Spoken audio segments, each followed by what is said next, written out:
మిత్రులారా, Jubilee hills ఉప ఎన్నికలో ఏం జరుగుతుంది అనేటటువంటిది చాలామందికి నిన్నటి వరకు కూడా ఉత్కంఠగా ఉంది.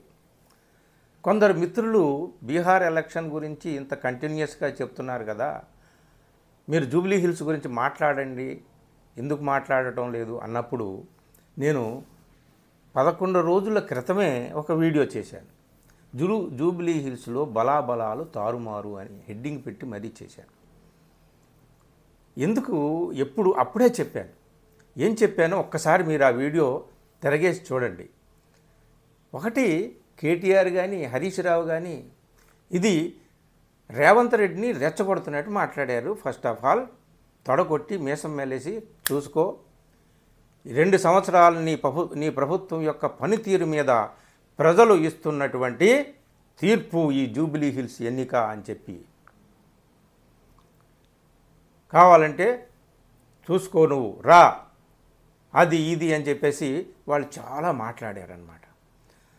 సో ఇక రేవంత్ రెడ్డి ఆగుతాడా?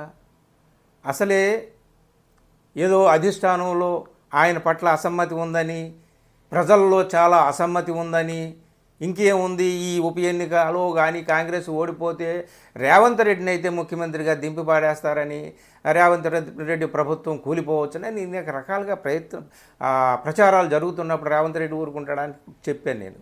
ఖచ్చితంగా సర్వస్వాలు వడ్డీ రేవంత్ రెడ్డి ప్రయత్నం చేస్తాడు అక్కడ. ఇంకోటి ఏంటంటే కొన్ని ఫ్యాక్టర్స్ ఉన్నాయి. సెటిలర్స్ ఎక్కువగా ఉంటారు, ముస్లిమ్స్ బాగా ఎక్కువగా ఉన్నటువంటి నియోజకవర్గం జూబ్లీ హిల్స్. ఒకటి, క్యాస్ట్ కార్డు. ఈ 3 ఫ్యాక్టర్స్ చెప్పాను నేను అక్కడ. ఈ 3 ఫ్యాక్టర్స్లోనూ కాంగ్రెస్కి అనుకూలంగా ఉంటుంది అని చెప్పాను. ఒకటి ఏమిటయ్యా అంటే, ఎంఐఎం పోటీలో లేకుండా కంప్లీట్గా కాంగ్రెస్కి సపోర్ట్ చేసింది.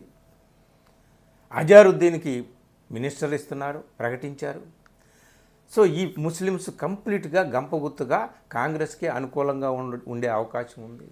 ఇంకొకటి, ఇటు బీఆర్ఎస్ కానీ అటు బీజేపీ కానీ ఇద్దరు అగ్రవర్ణాల క్యాండిడేట్లని అక్కడ బరిలోకి దింపితే, రేవంత్ రెడ్డి ఏ బీసీల రిజర్వేషన్ కోసం అయితే మాట్లాడుతున్నాడో, ప్రయత్నాలు చేస్తున్నాడో, ఆ బీసీ క్యాండిడేట్కే ఇక్కడ టికెట్ ఇవ్వడం, బీసీ వర్గాలు అంటే అటు అప్పర్ క్యాస్ట్ వర్సెస్ బీసీ ఈ కాన్ఫ్లిక్ట్ అనేటటువంటిది ఉంటుంది.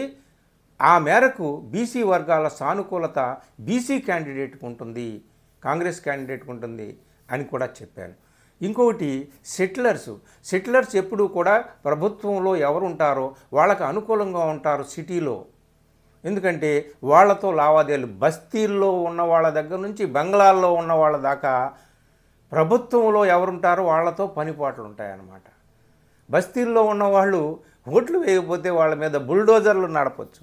అందుకనే ఎక్కువగా సెటిలర్స్ అంతకుముందు బీఆర్ఎస్కి అనుకూలంగా ఉన్నారు. ఎందుకంటే బీఆర్ఎస్ అప్పుడు ప్రభుత్వంలో ఉంది కాబట్టి లాస్ట్ ఎన్నికల్లో.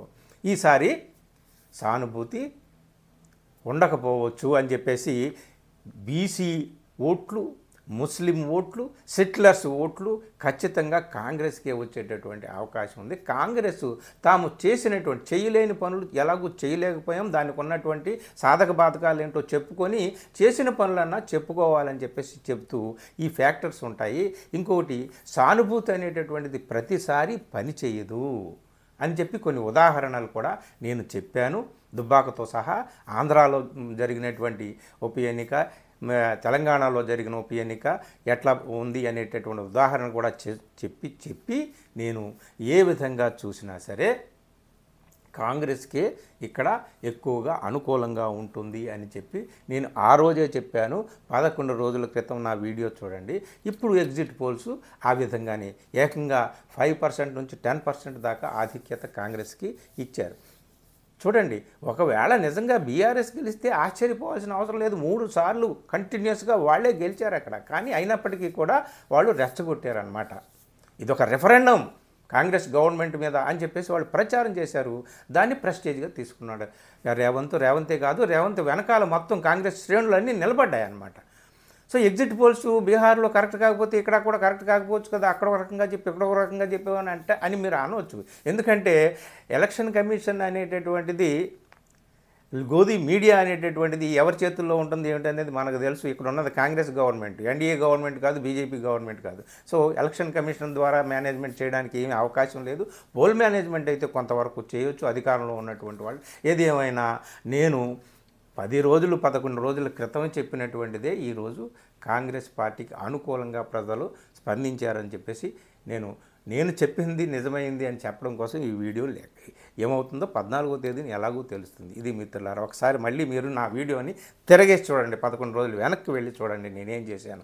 జూబ్లీ హిల్స్లో బలాబలాలు తారుమారు అని చెప్పాను, తారుమారైంది. ఇప్పుడు చాలా ఆశ్చర్యపోతున్నారు చాలామంది, ఎందుకు జరిగింది, ఎలా జరిగింది, ఈ నగదు మహిమ, ఆ మహిమ, ఈ మహిమ అని కాదు. ఇదిగో ఈ 3 ఫ్యాక్టర్స్ 3-4 ఫ్యాక్టర్స్ ఉన్నాయి, చెప్పాను. చూడండి మీరు కావలిస్తే. Thank you.